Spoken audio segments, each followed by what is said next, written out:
Agora a gente vai falar de um assunto importantíssimo para a nossa saúde e que muita gente tem dúvidas ou mesmo não vai além para saber um pouco mais. E eu acho que quando a gente troca de estação, alguns probleminhas ligados ao nosso sistema respiratório, ou mesmo aquela dorzinha de ouvido, o nariz começa a escorrer, aquela dorzinha de garganta persistente, tudo isso pode vir de uma vez junto com a nova estação, certo? Então, já que a gente entrou no outono, a gente vai falar de nariz, garganta e o ouvidinho e tudo que a gente pode fazer para prevenir algumas doenças e como tratá-las, se no caso você já tiver com alguma delas, certo? Quem vai conversar com a gente hoje pela primeira vez no Você Bonita é o otorrinolaringologista, Dr. Jamal Hazan. Seja bem-vindo, tudo bem? Bom dia. Bom dia. Obrigada por ter vindo. Obrigado a você. Adorei conhecê-lo pessoalmente, uma simpatia, a gente já bateu papo, já conversamos e vamos falar agora do nosso assunto. Com certeza. Que é engraçado, mas mudou a estação, todo mundo fica resfriado, parece que vem alguma coisa estranha. É verdade. Não é? É verdade. Isso acontece mesmo. Isso é acontece culpa da mesmo. mudança da estação? Sim, o sistema respiratório, ele está todo adaptado a uma temperatura do nosso corpo. E quando existem as mudanças súbitas de temperatura ou mudanças na umidade do ar, o sistema respiratório costuma sofrer um pouquinho. Entendi. Então, neste período do ano, a gente tem que tomar muito mais cuidados com o nosso sistema respiratório do que nas outras estações. Então, outono, inverno, momento de atenção. Momento de atenção para o sistema respiratório. Perfeito. Vamos começar então falando do nariz. A gente tem aí algumas imagens para ilustrar. Por quê? O que acontece nesse período, como você mesmo citou? As pessoas ficam mais resfriadas. Isso. Quem tem sinusite sofre muito. Quem tem desvio de septo não consegue dormir. Parece que tampa tudo e a pessoa não consegue respirar. Por que isso acontece principalmente no outono e no inverno? Pela baixa temperatura só? Também, né? Uma coisa muito interessante, as pessoas não têm muito a noção de que o sistema respiratório, e principalmente o nariz, a nossa porta de entrada do sistema respiratório, serve tanto para a passagem do ar quanto para a drenagem das secreções. Então, nós temos em nosso rosto os seios da face. Os seios da face, eles produzem secreção nasal. Essa secreção nasal deve drenar e escorrer com fluência, com naturalidade. Entendi. E esses seios são cavidades grandes. Eu trouxe até aqui um modelinho para mostrar para vocês. Olha que legal. Como que funcionam os seios da face. Então, no nosso rosto, aqui os olhos, né? Então, nós temos aqui os seios frontais, que são cavidades na nossa testa. Por isso, às vezes, as pessoas têm sinusite, aquela dor na testa. Exatamente. Que é bem aqui. Bem aqui, né? Nós temos os seios etimoidais e os seios maxilares. E o que acontece? Essa secreção que é produzida, ela acaba com dificuldade de drenagem porque o nariz incha, acaba por dentro, o frio leva uma reação de inchaço das carninhas que nós chamamos de cornetos nasais. Então essa secreção não consegue drenar. Entendi. E ela fica parada, e a hora que ela fica parada, predispõe às infecções. E aí ela endurece. Engrossa, endurece. E aí a gente tem as dores nessas regiões. Exatamente. E não sai mesmo. É muito difícil. Entendi. É aquelas situações onde a pessoa soa o nariz e não sai nada. Entendi. Mas ela sente a congestão, mas não consegue tirar. Entendi. E aí o que a gente tem que fazer para melhorar então essa condição? Porque se não tratar direitinho, né, doutor? Sim. Isso pode virar um problemão. Com certeza. E parece que não sara nunca. Quantas vezes a gente encontra com pessoas que estão sempre resfriadinhas, o nariz está sempre escorrendo. Ah, é uma gripe que eu não consegui curar, já tem uns 2 meses. Isso acontece, né? Com certeza. O principal que a gente deve ter em nossa mente é que todo o nosso sistema respiratório funciona com secreções, e as secreções, elas se compõem primordialmente de água. Tá. Então, nos períodos agora, principalmente que entramos no outono e no inverno, tomar muita água, excesso de água, porque a água vai fluidificar essa secreção e ela fica mais fácil de escorrer, mesmo se tiver inchado dentro do nariz. Se ela tiver grossa, ela não consegue passar. Então essa é uma dica que vale aí para todo mundo, Para todo mundo, a água o ano pode todo. ajudar. Então, a melhorar. Com certeza, essa ela fluidifica a secreção. Outra questão muito interessante é que os vírus, quando eles se transmitem no nosso ambiente, quando a gente espirra ou tosse, esse vírus fica vivo 24 horas no ambiente. Nossa. Então, é uma coisa que nós devemos tomar muito cuidado com ambientes fechados, onde esses vírus vão ficar circulando. Tá. E também um princípio básico importantíssimo, que é lavar as mãos o tempo todo. Tempo todo. O tempo todo. Porque, veja bem, Carol, é comum a pessoa vai espirrar, o que que ela faz? Põe a mão. Sim, automaticamente. Sim, né? E aí, põe a mão, oi, tudo ficou bem? o vírus 24 horas na mão. Pronto. Aí o que que acontece? Transmite. Né? E se a pessoa naquele período, naquele momento, estiver com uma queda de imunidade, se estiver um pouquinho mais debilitado, certamente a infecção vai se instalar. Olha que interessante, então lavar as mãos o tempo todo. Sim, e eu chamo a atenção. Minutinho, vai lá no banheiro e lava as mãos. E eu chamo a atenção principalmente aos idosos. As pessoas com mais idade têm uma tendência a tomar menos água. Os idosos não lembram de tomar água, né? A gente tem que falar pra vovó, né? Toma água. Tem que ficar com a garrafinha do lado. Tem que ficar com a garrafinha do lado. E uma coisa que eu sempre falo, coloque a garrafinha e você tem que vencer a garrafinha. Ou seja, você vai ter que tomar ela para ter certeza de que você venceu. Porque se simplesmente for lá e tomar água no filtro, você não sabe o quanto você tomou. É verdade, eu acho que a garrafa pode... É uma quantificação.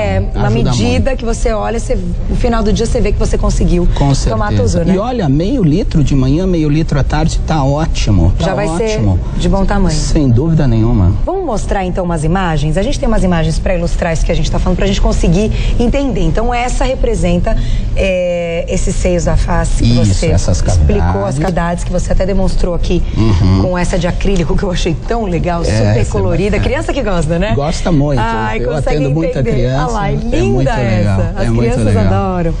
E vamos então para uma segunda imagem para a gente mostrar uma outra parte. Vocês vão entender quando entrar a imagem, a gente vai falar. Então, essas carninhas que estão de comprido assim, né, ao Agora longo. dá pra ver bem. Isso, esses são os cornetos. Então, o nariz, ele não é liso por dentro. Ele tem várias entradas e saídas. Então, a secreção tem que escorrer por toda essa região. Nossa. Então, vejam que é muito difícil se a secreção estiver espessa, engrossada, aquela secreção verde, amarelada. E né? por isso que a gente acaba não conseguindo respirar, porque fecha tudo, Fecha tudo. O espaço nem é tão grande assim. E por isso que o soro fisiológico no nariz também é uma ajuda muito grande, porque vai fluidificando também no local da própria secreção. Muito bom. Vamos ver a próxima então?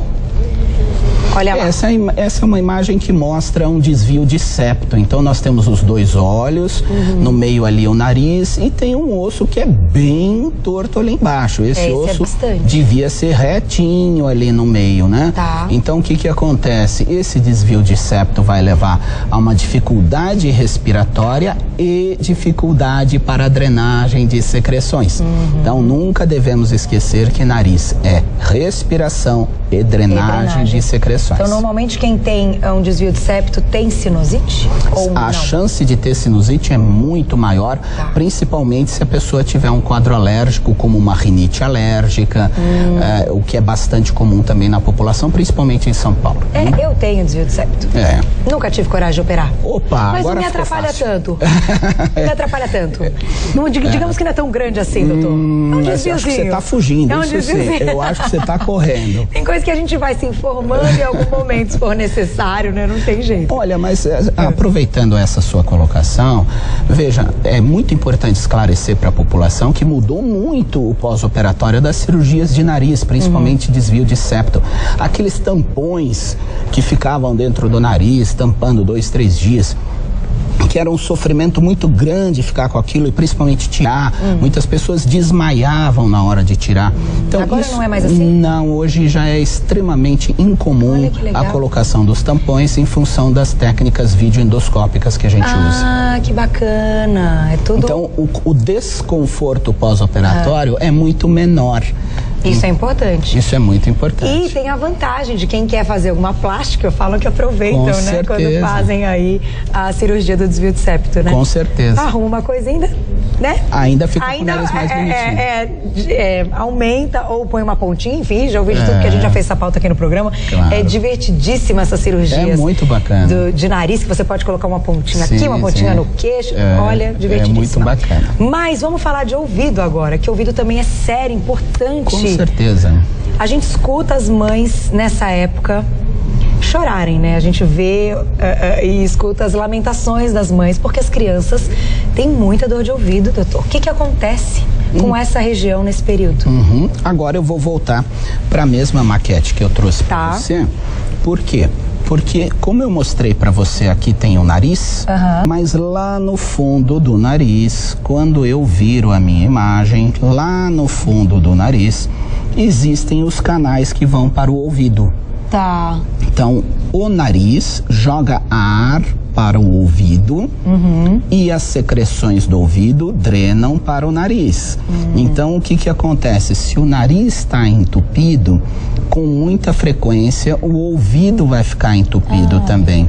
Então, sabe quando a pessoa fica resfriada e tampa o ouvido? Sente aquela sensação de ouvido tampado?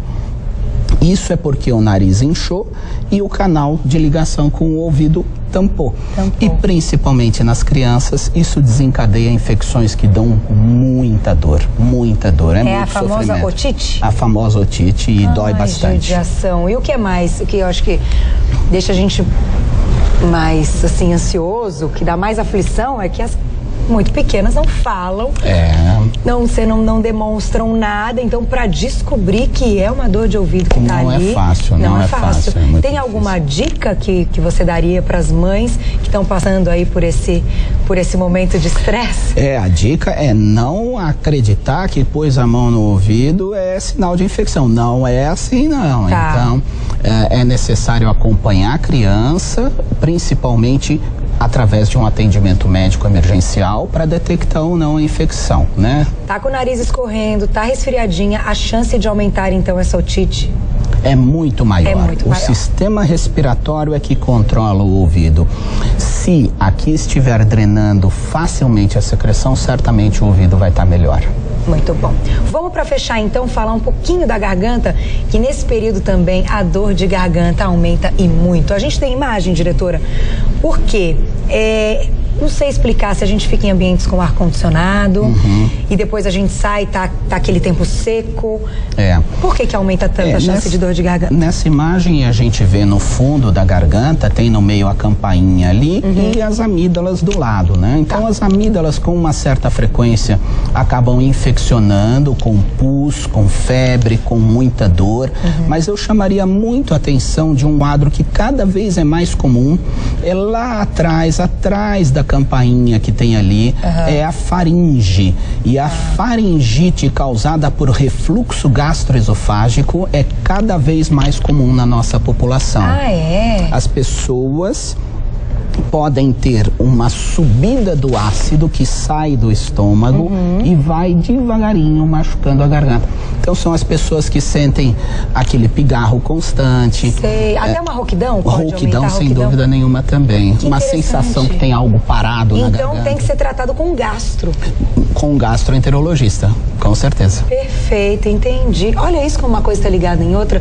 E nesse período do ano a gente tem que tomar cuidado, não tem jeito, a gente tem que se prevenir mesmo, aquilo que você falou, lavar as mãos, beber muita água, comer muitos antioxidantes que a gente mostrou na primeira pauta para proteger o organismo, e aí eu acho que a gente vai enfrentar esse outono e inverno de uma maneira mais tranquila, né, doutor? Com certeza, mais Muito obrigada. Obrigado, agradeço muito você ter vindo, volte, porque as suas explicações foram ótimas, não deu tempo da gente mostrar aqui como deve ser a higiene do ouvido, mas uma próxima vou fazer, Camilinha, a gente vai mostrar aqui uma maneira de higienizar a garganta, ouvido e também nariz da maneira correta. Tá bom? Combinado? Ótimo. Eu vou passar para vocês o contato, o agradecimento aqui do Dr. Jamal Azan. Ele é lá do Hospital Lefort. O site para mais informações é o www.lefort.com.br. O telefone de lá é o 3723-4700. Muito obrigada. Prazer em conhecê-lo. Volte logo, que eu adorei as informações. Obrigado. É que tem que contar, eu tenho um trauma de otorrino um pouco. Acho que quando eu era pequena, sabe essa imagem que tem o palito? Não posso nem ver aquilo. Fiquei um pouco tensa quando eu vi, fiquei até arrepiada. O trauma vai passar. Eu acho que eu tinha tanta coisa quando eu era pequena ligada a isso, que bom. olha, não fiquei contando. Não, vai passar, não, adorei, agora eu tô bem informada, agora passou. Obrigada, bom, doutor. obrigado. Gente, meu pai deve estar assistindo o programa. Ai, acho que minha saia enganchou aqui no salto. Pronto.